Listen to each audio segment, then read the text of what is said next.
Class 10th जो विज्ञान है हमारा, ठीक है, UP board, Bihar board, Uttarakhand board, ठीक है, जितने भी हिंदी मीडियम बोर्ड के स्टूडेंट हैं, ये वीडियोस बहुत आपके लिए हेल्पफुल होंगे क्योंकि ये प्रीवियस के क्वेश्चन हैं और ये इम्पोर्टेंट क्वेश्चन होते हैं, मोस्ट इम्पॉर्टेंट क्वेश्चन होते हैं।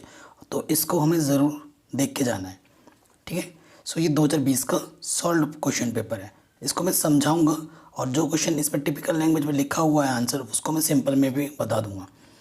सबसे पहला जो क्वेश्चन है, कह रहे हैं इस प्रश्न के प्रत्येक खंड के उत्तर में 4 विकल्प दिए गए हैं, सही विकल्प अपनी उत्तर पुस्तिका में लिखिए। तो पहला क्वेश्चन क्या बोल रहे हैं, अमोनियम हाइड्रोक्साइड का रासायनिक सूत्र है।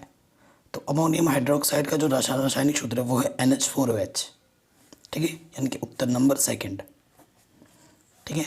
नेक्स्ट क्वेश्चन में हमसे क्या बोल रहे हैं, किसी विलेन का pH स्केल प्रदर्शित करता है क्या, कार्बन की मात्रा, हाइड्रोजन ऑक्साइड की मात्रा, हाइड्रोजन आयन के सांद्रण या कैल्शियम की मात्रा। तो ऑप्शन नंबर जो थर्ड है, जो pH स्केल होता है ना, वो हाइड्रोजन आयन की सांद्रता को मापता है, ठीक है। तो ये क्वेश्चन भी हो गया। आगे बढ़ते गौ नंबर, ठीक है। गौ नंबर में क्या बोला, मनुष्य शरीर में वृक्क किससे संबंधित है, परिवहन से, श्वसन से, श्वसन दो बार लिख दिया, उत्सर्जन से। तो वृक्क मतलब पेशाब, ठीक है। तो उत्सर्जन से, उत्सर्जन का मतलब बाहर निकालना, ठीक है। नेक्स्ट जो क्वेश्चन है वो है किसी चुंबक के चारों ओर का वह क्षेत्र जिसमें उसके बल का संसूचन किया जा सकता है कहलाता है, कौन सा, विभव क्षेत्र कहलाएगा, उदासीन क्षेत्र कहलाएगा, दिशा क्षेत्र कहलाएगा या चुंबकीय क्षेत्र कहलाएगा। तो सिंपल सी बात है, क्या कहलाएगा, चुंबकीय क्षेत्र कहलाएगा। अगला जो क्वेश्चन है वो है गोलीय दर्पण की ध्रुव तथा मुख्य फोकस के बीच की जो दूरी होती है उसे हम क्या कहते हैं, फोकस दूरी, ठीक है। एक एक नंबर वाले क्वेश्चन है, इसे आप रट लेना, आसान क्वेश्चन है। नेक्स्ट जो क्वेश्चन है वो है किसी पारिस्थितिक तंत्र में जो जीव उत्पादक द्वारा उत्पादित भोजन पर प्रत्यक्ष अथवा परोक्ष रूप से निर्भर करते हैं क्या कहलाते हैं, ठीक है। जैसे हम मनुष्य हैं, किसी पर निर्भर हैं, या तो जीव जंतुओं पर या फिर धान गेहूँ इन सब पर हम निर्भर है ना, तो हम क्या हैं, हम किस कैटेगरी में आते हैं, अपघटक, अपमार्जक, उपभोक्ता या स्वपोषी। तो हम क्या हैं, उपभोक्ता, दूसरों पर निर्भर हैं।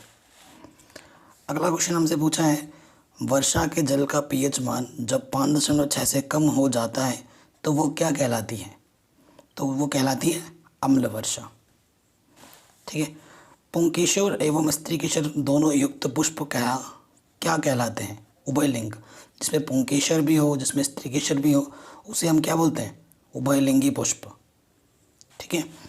अगला क्वेश्चन है कोई विद्युत बल्ब 220 वाट के जनित्र से संयोजित है, बल्ब से इतनी विद्युत धारा प्रवाहित होती है, बल्ब की शक्ति ज्ञात कीजिए, ठीक है। हमें क्या निकालना है, शक्ति निकालना है। P बराबर होता है V/I, सूत्र लगा देना है यहाँ पर।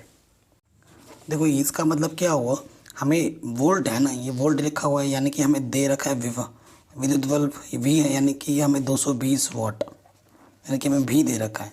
और एम्पेयर किसका मात्रा होता है, विद्युत धारा का, यानी कि हमें I दे रखा है 0.5 एम्पियर, ठीक है। हमें क्या निकालना है, शक्ति ज्ञात कीजिए, शक्ति का मतलब पावर, P निकालना है। और जो सूत्र होता है आप लिखोगे हम जानते हैं, वी नो, आप क्या जानते हो कि जो P होता है वो V गुणा I होता है, ठीक है। V हमें दे रखा है 220 गुणा 50, गुणा कर देंगे, 5 गुणा 0 0, 5 दूनी 10, हासिल लगा 1, 5 दूनी 10 और 11, ये भी 0, 0.2 स्थान के बाद, तो क्या जाएगा 110।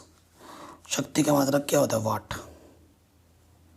ठीक है। वाट आप हिंदी में लिखो या अंग्रेजी में लिखो, वो आपकी इच्छा है, ये आ जाएगा आंसर, ठीक है, एकदम आराम से हो गया। अगला क्वेश्चन है एक व्यक्ति दूर की वस्तुओं को तो स्पष्ट देख सकता है परंतु निकट की वस्तुओं को स्पष्ट नहीं देख पाता, उस व्यक्ति को कौन सा दृष्टि दोष है, तो उस व्यक्ति को दूरदृष्टि दोष है। नाम के विपरीत होता है, अगर निकट की नहीं देख पा रहा है तो उसे है दूरदृष्टि दोष, और अगर दूर की नहीं देख पा रहा है वो उसे है निकट दृष्टि दोष, ठीक है।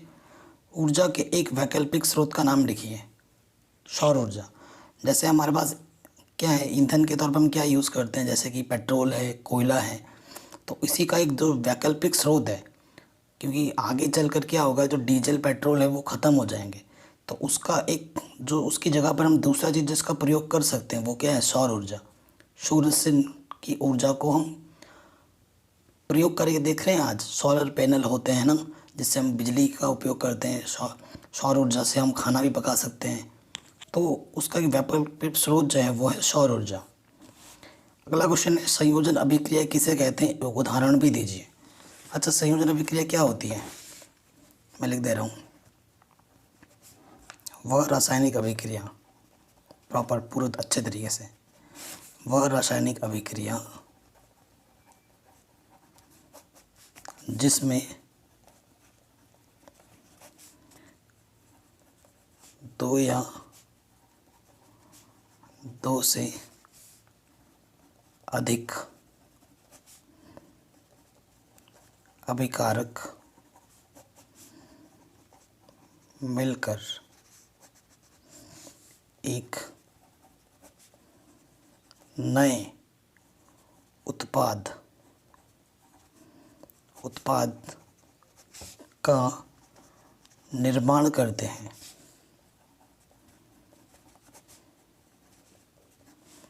रासायनिक अभिक्रिया कहलाते हैं।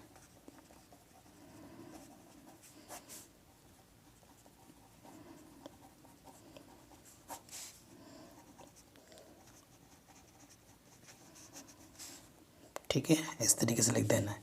जब दो या दो से अधिक अभिकारक मिलकर एक नया उत्पाद बनाता है ना, तो उसे हम रासायनिक अभिक्रिया कहते हैं। जैसे कि Mg+O2, तीर का निशान है अपनी MgO2। ये क्या है, ये है हमारा मैग्नीशियम, ये क्या है हमारा ऑक्सीजन। तो ये क्या है हमारा मैग्नीशियम और ऑक्सीजन के मिलकर क्या बना है, मैग्नीशियम ऑक्साइड।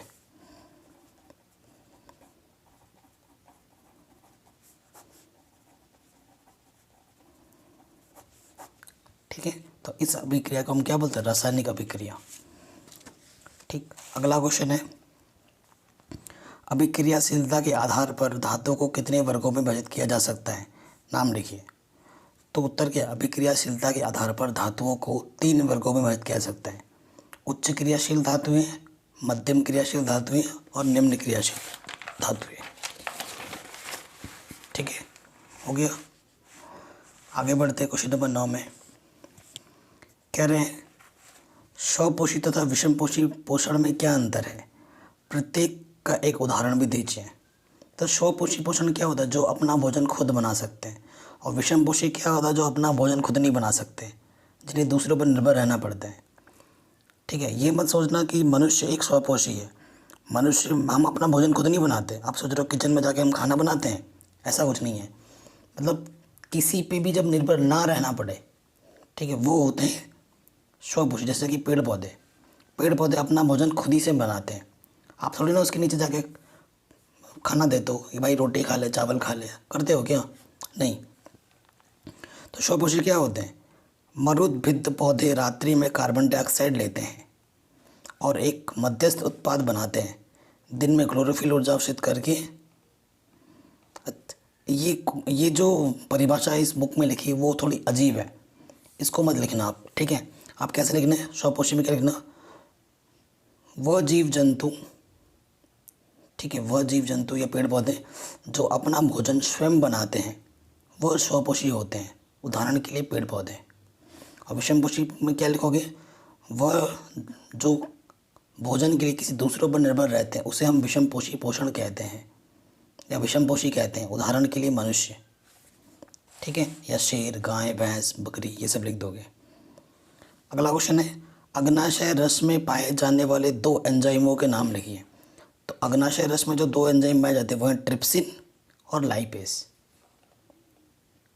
ठीक है, अगला क्वेश्चन है, हाइड्रा में मुकुलन केवल चित्र द्वारा समझाइए। मतलब चित्र बनाना है। मुकुलन समझते हैं ना, जैसे आपने तालाब में देखा होगा ना, हरा हरा एक फेंकते हो, बस 1-2 फेंकोगे, एक फेंकोगे तो महीने बाद 2 महीने बाद वो तालाब पूरा हरा हरा शैवालों से भर जाता है। तो पहले ये थोड़ा सा निकला, ये देखो, ये थोड़ा सा बड़ा हुआ मुकुल निकला और यही मुकुल आगे चल के पूरा देखो 1 से 2 हो गया। बस चित्र बनाना था। ठीक है, अगला क्वेश्चन है 8 ओम प्रतिरोध का कोई विद्युत हीटर विद्युत मेंस से 2 घंटे तक 15 एम्पेयर की विद्युत धारा लेता है। हीटर में उत्पन्न ऊष्मा की दर की परिकलन कीजिए। ऊष्मा यानी कि पी निकालना है, ऊष्मा की दर पूछा है हमसे। ठीक है, इस क्वेश्चन में तो जब भी आप न्यूमेरिकल करो, ठीक है, क्वेश्चन जब भी आप करो तो आपको पता होना चाहिए कि क्या दे रखा है और क्या निकालना है। तो ऐसे लिखोगे आप, दिया है, क्या दिया है क्वेश्चन में, देखो 8 ओम। ओम किसका मात्रक होता है, प्रतिरोध का, प्रतिरोध आर, 8 ओम दे रखा है। फिर हमें क्या दे रखा है, 2 घंटा यानी कि समय, समय का मतलब टी, ये कितना है 2 घंटा। और ए एम्पेयर किसका मात्रक होता है, धारा का, विद्युत धारा, विद्युत धारा को किससे प्रदर्शित करते हैं, आई से। ठीक है, और ऊष्मा की दर निकालनी है, ऊष्मा की दर यानी कि पी निकालना है। ठीक है ना, यहाँ आगे आगे लिख लेना, आर मतलब प्रतिरोध, टी मतलब समय, आई मतलब विद्युत धारा, पी मतलब ऊर्जा की दर। ठीक है, और आपको पी निकालना है। पी बराबर क्या होता है, फॉर्मूला आप रख दोगे, आई स्क्वायर आर। आई कितना है हमारे पास 15, 15 का वर्ग, आर कितना है 8, 15 का वर्ग होता है 225, 8, 225 को 8 से गुणा कर दो तो ये आ जाएगा 1800। और शक्ति का मात्रक क्या होता है, वाट, डब्ल्यू लिख दो आगे। ठीक है, आराम से बन गया क्वेश्चन, ये भी हो गया। अगला क्वेश्चन क्या बोल रहे हैं, विद्युत धारा को परिभाषित कीजिए तथा उसका मात्रक भी लिखिए। इतना आसान क्वेश्चन है। तो विद्युत धारा का परिभाषा क्या होता है, एकांक आवेश को एक स्थान से दूसरे स्थान तक ले जाने के लिए, है ना। देखते हैं किताब में क्या परिभाषा लिखा हुआ है। कह रहे जब किसी परिपथ में आवेश एक बिंदु से दूसरे बिंदु की ओर प्रवाहित होता है तो हम कहते हैं कि परिपथ में विद्युत धारा प्रवाहित हो रही है। इसका मात्रक एम्पियर होता है। तो ऐसे इसकी परिभाषा ये भी लिख सकते हो, ये भी लिख सकते हो। एकांक आवेश को एक स्थान से दूसरे स्थान तक ले जाने की दर को विद्युत धारा कहते हैं।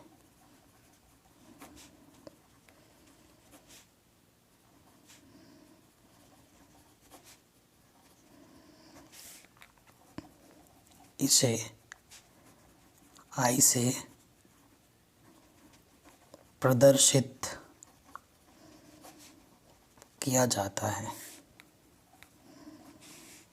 ठीक है, और आई का जो फॉर्मूला लिखोगे तो आई बराबर क्या होता है, क्यू अपॉन टी। इसका मात्रक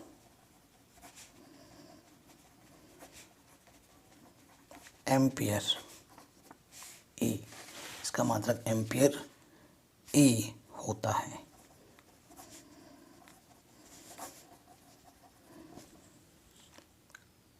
ठीक है, ये लिख देना, बढ़िया हो जाएगा। अगले क्वेश्चन में आ जाओ। कह रहे हैं जल का अपवर्तनांक 1.33 है, इस कथन का क्या अभिप्राय है। इसका उत्तर क्या लिखोगे आप, जल का अपवर्तनांक 1.33 है, इस कथन से यह अभिप्राय है कि जल में प्रवेश की चाल निर्वात में प्रवेश की चाल की 1/133 गुना होती है।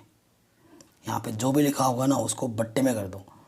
ठीक है, जल का अपवर्तनांक 1.33 का, इसका मतलब यह है कि जल में प्रवेश की चाल निर्वात में प्रवेश की चाल की 1/133 गुनी होती है। ठीक है, ये आप लिख देना। अगला क्वेश्चन हमसे क्या पूछा है, निम्न का पूरा नाम लिखिए, OTEC CFC। OTEC का मतलब होता है ocean thermal energy conservation plant. ठीक है, और इसका मतलब सागरीय तापीय ऊर्जा रूपांतरण विद्युत संयंत्र हिंदी में। और CFC का क्या होता है, क्लोरोफ्लोरोकार्बन। ठीक है, ये क्या है, क्लोरोफ्लोरोकार्बन। अगला क्वेश्चन है, निम्नलिखित अभिक्रियाओं के संतुलित रासायनिक समीकरण लिखिए। अब संतुलित रासायनिक समीकरण आपको बनाना आना चाहिए। ठीक है, यहाँ पर 4Na+O2 2NaO है। ठीक है, तो इसको क्या करना था, संतुलित करना। कुछ कुछ क्वेश्चन बुक में भी मिस्टेक्स किए हुए हैं, उनको हमें ठीक करना पड़ेगा और फिर ये इनको हमको क्या करना, संतुलित करना है। जैसे कि यहाँ पर है ना 4Na+O2, तीर का निशान यहाँ था NaO, ये था, सिर्फ 2 नहीं था, मिस्टेक से या 2 लिख दिया है। और यहाँ पर Na ये 2 था। तो देखो यहाँ पर सोडियम 4 है और इधर सोडियम 2 है, तो 4 बनाने के लिए क्या करना पड़ेगा, 4 बनाने के लिए क्या करना पड़ेगा, यहाँ 2 है, 2 को हम किससे गुणा करें कि 4 हो जाए, 2 से।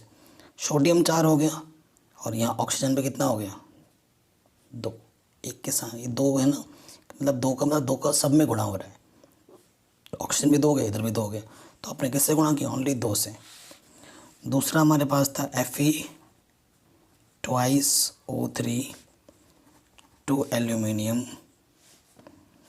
तीर का निशान Al2O3 + Fe, ये क्वेश्चन है। सो देखो इधर Fe कितना है हमारे पास, 2 है और इधर Fe कितना है, 1 है। 1 को 2 बनाने के लिए क्या करेंगे, 2 से गुणा। इधर एल्यूमिनियम 2 है, इधर भी एल्यूमिनियम 2 है, इधर ऑक्सीजन 3 है, इधर भी ऑक्सीजन 3 है, बराबर हो गया।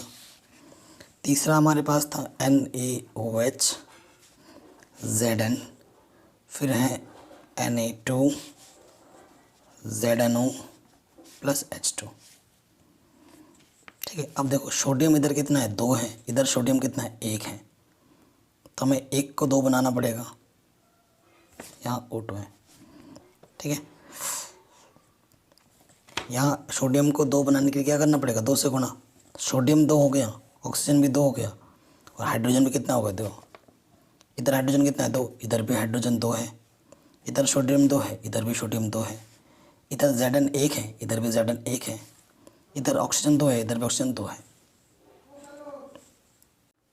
इसमें ऑप्शनल में भी दे रखा है कि अथवा में ये करो या फिर ये करो। अब इस क्वेश्चन में क्या बोला है कि क्या होता है जब, सिर्फ केवल रासायनिक समीकरण देना है आपको, हिंदी में कुछ नहीं लिखना है, कि जब मर्क्यूरिक ऑक्साइड को गर्म किया जाता है। मर्क्यूरिक ऑक्साइड का मतलब होता है HgO। ठीक है, मर्क्यूरी को Hg प्रेजेंट करते हैं। Hg ऑक्साइड को जब हम गर्म करेंगे ना, तो 2Hg + O2 में अलग हो जाएगा। ठीक है, ऑक्सीजन अलग हो जाएगा और Hg अलग हो जाएगा, बस। फिर क्या बोला, जिंक ऑक्साइड को कार्बन के साथ गर्म किया जाता है तो क्या होता है, जिंक ऑक्साइड ZnO, कार्बन मतलब C, जब गर्म करेंगे तो Zn अलग हो जाएगा और की C और O कार्बन मोनोऑक्साइड बनाएंगे। ठीक है, गौ नंबर में क्या बोल रहे हैं कि आयरन ऑक्साइड की एल्यूमिनियम से क्रिया होती है। आयरन ऑक्साइड का मतलब हुआ FeO3, जब एल्यूमिनियम के साथ क्रिया करता है यानी कि Al, तो क्या बनाता है Al2O3 और 2Fe। ठीक है, आराम से हो गया। अगला क्वेश्चन है हमारे पास,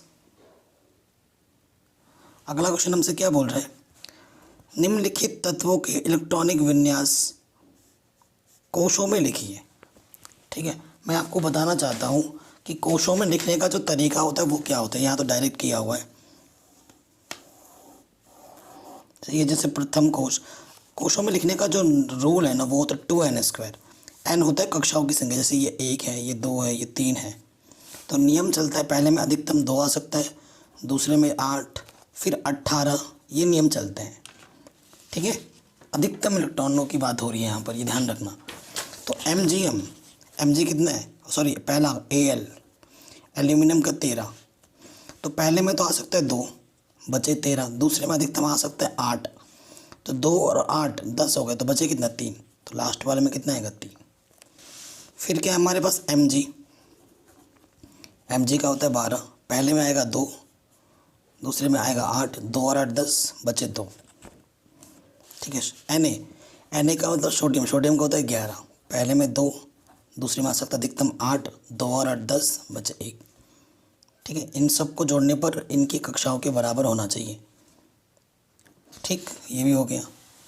अगला क्वेश्चन हमसे क्या पूछ रहा है, एक्वा रीजिया निर्माण में किन किन अम्लों का प्रयोग होता है तथा उनका अनुपात कितना होता है, एक्वा रीजिया की एक विशेषता लिखिए।